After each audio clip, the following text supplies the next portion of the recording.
Break के बाद आप सभी दर्शकों का अन्नदाता में स्वागत है।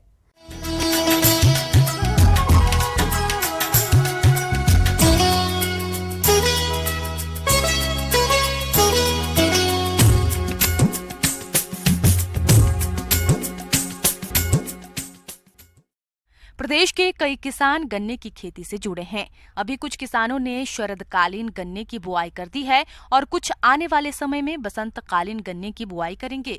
लेकिन शरदकालीन गन्ना हो या बसंतकालीन गन्ना, दोनों में कई प्रकार के रोगों का प्रकोप होता है जो कि फसल की बढ़वार को बाधित करते हैं।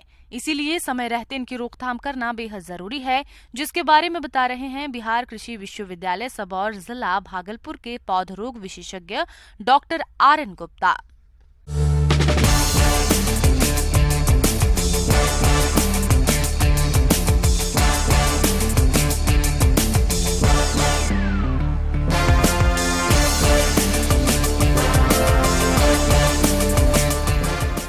जैसा कि आप जानते हैं कि गन्ना एक महत्वपूर्ण व्यावसायिक फसल है और यह एक लंबी अवधि वाली फसल है। इसमें इसकी जो अवधि है वो करीब करीब साल भर इसमें लग जाते हैं तैयार होने में। तो इन दौरान अनेक प्रकार का जो है बीमारियों का सामना करना पड़ता है। गन्ना नकद आमदनी देने वाली फसल है, जिसकी बुआई कर देने के बाद देख रेख में ना तो अधिक खर्च आता है और ना ही अधिक मेहनत करनी पड़ती है। लेकिन इस फसल में अगर रोग लग जाएं, तो भारी नुकसान हो जाता है, क्योंकि रोगों के लगने के बाद खड़ी फसल में दवाओं के प्रयोग में बड़ी कठिनाई आती है और रोगों का नियंत्रण भी ठीक से नहीं हो पाता है। इसलिए बुआई के समय ही रोगों का समाधान कर लें। आइए रोगों के बारे में पहले जान लेते हैं।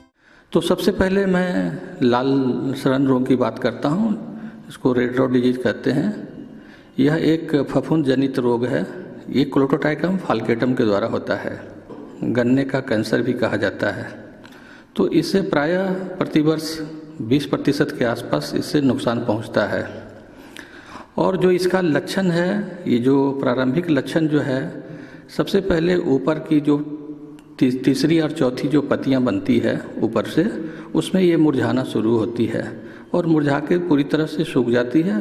कालांतर में ऊपरी के जितनी भी भाग है सारी पत्तियां वो सूख जाती है और जो तना है उसका रंग भी फीका पड़ने लगता है। तो हम तना को जब हम बीज से चीरते हैं तो जो उसका बीज का रीजन है, पिथ रीजन, वो लाल हो जाते हैं। लाल तो सभी रोगों में हो जाते हैं, लेकिन इसमें जो लाल रंग होते हैं और इसके अलावा उसमें आरी पट्टियाँ बनती है, सफ़ेद रंग की आरी पट्टियाँ बनती है, क्रॉस बैंड बनते हैं उजले रंग की। इससे हम कंफर्म कर सकते हैं कि ये लाल सड़न रोग है। दूसरी जो पहचान है, इसमें जो है दुर्गंध भी आती है और अल्कोहलिक फर्मेंटेशन जैसा गंध आती है, शराब की तरह इसकी गंध निकलती रहती है। तो ये काफ़ी खतरनाक रोग है। विल्ट की समस्या जब पौधे 4 से 5 महीने के हो जाते हैं, वैसी अवस्था में इसका प्रकोप शुरू हो जाता है। पत्तियां पीली होकर मुरझाने लगती है और धीरे धीरे ये सूख जाते हैं। जब हम इसको बीज से चीरते हैं तो इसमें भी जो है लाल रंग की धारियां दिखाई पड़ती है और साथ साथ जो है उसका पीठ भी जो है वो खाली हो जाता है। तो इस तरह से इस रोग को हम पहचान सकते हैं। तो लाल इसमें भी होते हैं, लेकिन इसमें वाइट क्रॉस बैंड जो है वो दिखाई नहीं पड़ते हैं। तो इससे हम, और जो हमारा रेड रॉट है, इससे हम डिफ्रेंशिएट करते हैं। दोनों में अंतर यही है कि जो लाल सड़न रोग है उसमें भी पित्त लाल हो जाते हैं, लेकिन उसमें आरी पट्टियाँ दिखाई पड़ती है सफ़ेद रंग की, और इसमें आरी पट्टियाँ सफ़ेद रंग की दिखाई नहीं पड़ते हैं। इससे हम उस दोनों रोग को पहचान कर सकते हैं। ये रोग बीज, मिट्टी, हवा और अन्य कई माध्यम से फसलों पर आते हैं। इसलिए बुआई के समय इनके प्रबंधन पर विशेष ध्यान दें। सबसे पहले बीज ऐसे लें जिसमें रोग नहीं आते हों। उसके बाद बीज का उपचार करें। बीज के उपचार रोगों से बचाव के लिए बहुत ही जरूरी है। ये जितनी भी बीमारियां हैं, ये हमारे जो सेट हैं, जो लगाते हैं, जो पोड़ियां लगाते हैं, उसमें से ये बीमारियां फैलती है। तो सबसे पहले है कि हम स्वस्थ सेट का चुनाव करें, स्वस्थ रोगरोधी किस्म का चुनाव करें, और जो सेट है उसको हमको ट्रीट करके लगाना है।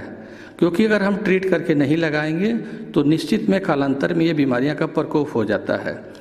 तो सीड ट्रीटमेंट के लिए जो मर्क्यूरी क्लोराइड से रिलेटेड जो भी है फंजीसाइड, एरेटान और एरेटान एगलोल से 0.2% के आसपास से 0.2% सॉल्यूशन बना के उसका हम 10 से 15 मिनट तक उसमें डाल के छोड़ते हैं और उसके बाद हम उसको लगाते हैं।